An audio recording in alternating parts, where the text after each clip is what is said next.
Hey guys, welcome back to our channel little sisters. तो आज हम बनाने वाले हैं ये टेस्टी चॉकलेट पेस्ट्री जो बहुत ही ज़्यादा इजी है और सिर्फ 20 मिनट में बन जाएगी। इसमें हम ना ही तो बेकिंग सोडा यूज़ करेंगे, ना बेकिंग पाउडर, ना मिल्क पाउडर, ना इनो, ना बेकिंग मोल्ड और ना ही हम इसमें यूज़ करेंगे ब्रेड। तो आज हम बनाएंगे इसे बहुत ही डिफरेंट इंग्रेडिएंट्स से। तो चलिए देखते हैं कि हमने इस वीडियो में क्या यूज़ किया है। तो सबसे पहले हम लेंगे डार्क चॉकलेट, तो जिसमें 4 बार्स आते हैं। एक बार में से मैंने हाफ लिया है, इसे हम माइक्रोवेव में मेल्ट कर लेंगे। तो ये देखिए, मैंने चॉकलेट को अच्छे से मेल्ट कर लिया है।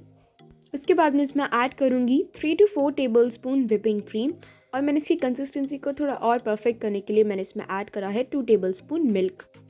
हम एक बड़े बोल में 2/3 कप विपिंग क्रीम डालेंगे और इसे अच्छे से स्टिफ पीक्स आने तक बीट करेंगे। तो सबसे पहले हम इसे लो स्पीड पे बीट करेंगे और ये जैसे थिक होती जाएगी हम स्पीड को हाई कर देंगे। क्रीम अच्छे से बीट हो गई है और स्टिफ पीक्स भी आ चुके हैं। अभी परफेक्ट है, हमारी क्रीम रेडी हो गई है। तो जो हमने चॉकलेट गनाश रेडी किया था उसमें से इसमें 2 टेबल स्पून डालूंगी और हम इसे अच्छे से मिक्स कर लेंगे। उसके बाद मैं इसमें ऐड करूँगी 1 टीस्पून वनीला एसेंस। ये आपको मार्केट में ईजिली अवेलेबल हो जाएगा। क्रीम रेडी हो गई है, अब हम इसे साइड में रख देंगे। तो अब हम एक बड़े बोल में लेंगे 1 कप मिल्क।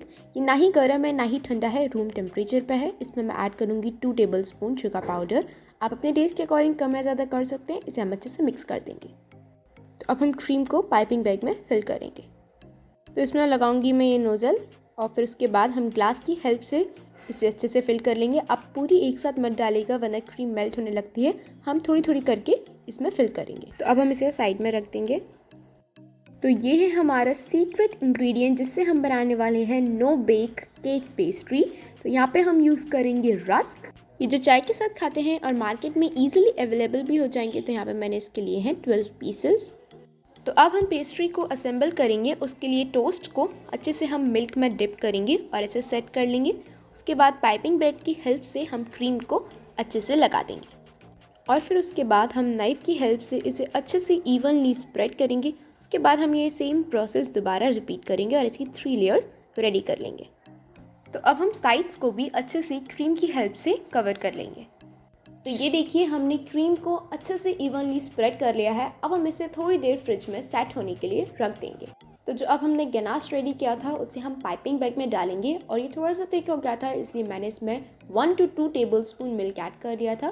तो ये देखिए, इसकी कंसिस्टेंसी बिल्कुल परफेक्ट है। ये हमारी पेस्ट्री पे डालने के लिए रेडी हो गया है।